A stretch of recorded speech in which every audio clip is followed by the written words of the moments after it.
তাত ধুবুৰীত এখন পথক কেন্দ্ৰ কৰি ৰাইজৰ উত্তাল প্ৰতিবাদ। ধুবুৰীত এখন পথ দেখিলে চকু কপালত উঠিব আপোনাৰ। কেৱল মাত্ৰ কেইগাড়ীমান মাটি পেলাই সম্পূৰ্ণ টকা আত্মসাৎ কৰাৰ অভিযোগ ৰাইজৰ। ধুবুৰী মতিঝৰ প্ৰথম খণ্ডত পথ নিৰ্মাণৰ নামত দুৰ্নীতিৰ অভিযোগ স্থানীয় ৰাইজৰ। প্ৰাক্তন কাউন্সিলৰৰ অভিভাৱক আলতাফ হোসেন আৰু ঠিকাদাৰক গ্ৰেপ্তাৰৰ দাবীত প্ৰতিবাদ গঞা ৰাইজৰ।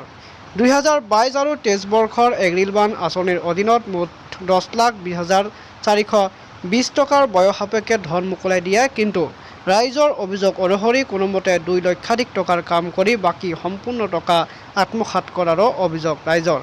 এই ক্ষেত্ৰত জিলা প্ৰশাসনৰ উচিত তদন্তৰ লগতে এই দুৰ্নীতিৰ লগত জড়িত সকলো ব্যক্তিক গ্ৰেপ্তাৰৰ দাবী জনোৱা পৰিলক্ষিত হয়।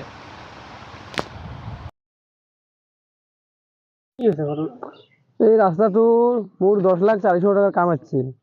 আসাৰ পিছত এতিয়া 1.5-2 লাখ টকাৰ মান কাম কৰিছে। কৰাৰ পিছত ৰাস্তাটো চাক ইমান মানে বানত আমাৰ অসুবিধা হয়, যাব নোৱাৰি আমি ভালকে। মানুহৰ খেতে দি যাব লাগে, মানুহৰ গালি দিয়ে আমাক, বহুত দুৰ্নীতি হৈ আছে। এতিয়া কথা হ'ল আমাৰ এইটো কোনে কামটো কৰিছে, এই কামটো কৰিছিল আমাৰ কাউন্সিলৰ চাহেবে। তাৰ আছিল আলতাফ হোসেন আৰু আমাৰ গাঁৱৰ এজন আছিল ঠিকাদাৰ আতৱাৰ। এনে ৰাখিছে নেকি ৰাখিছে ক'ব নোৱাৰি আমি, সিহঁতে আছিল আৰু কি মুখুৰী হিচাপে আছিল নেকি এইটোও ক'ব নোৱাৰি। সি আছিল লগত, সি লগত আছিল, তাই কাম কৰিছিল। এতিয়া কথা হ'ল আমাৰ ৰাস্তাটো ভাল কৰি দিব লাগে। আমি 2-3 বাৰ কৈছোঁ আমাক ৰাস্তাটো অসুবিধা হৈ আছে, আপুনি ভাল কৰক। সিহঁতে কৈছে হ'ব চিজন আহিলে আমি কৰি দিম। এতিয়া শুনা পাই আছোঁ পইচাখিনি উঠাই লৈছে। সিহঁতে কয় আমাৰ বিল হোৱা নাই। এতিয়া চৰকাৰে বিল দিয়া নাই সিহঁতক, বিল দিলেহে সিহঁতে কাম কৰিব পাৰিব। এতিয়া চৰকাৰে সিহঁতক বিল দিয়া নাই, সেইকাৰণে ৰাস্তাটো এনেকুৱা কৰিছে সিহঁতৰ কথা।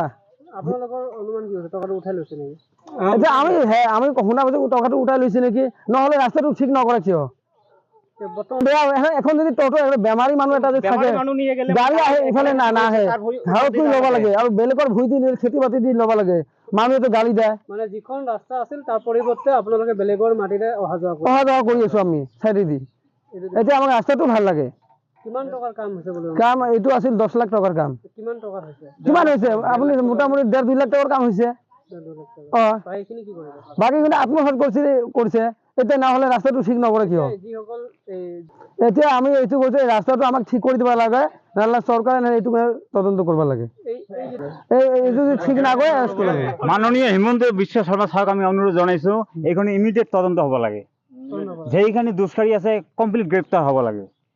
এইখনে চাওক না, ৰাস্তা কণ্ডিশ্যনটো চাওক না, এটা মানুহ খোজকাঢ়ি যাব নোৱাৰি। পেচেণ্টৰ কথাটো বেলেগ, পেচেণ্টটো আপুনি বাদে দিয়ক না, মানে মানুহ এটা খোজকাঢ়া পানী আহিলেতো ভাঙি চিঙি যায়। এইবিলাক কালভাৰ্ট ৰাস্তা দিছে চাওক না, ইমান ডাঙৰ এটা ৰাস্তা, ইমান এটা পুখুৰী তাতে আছে।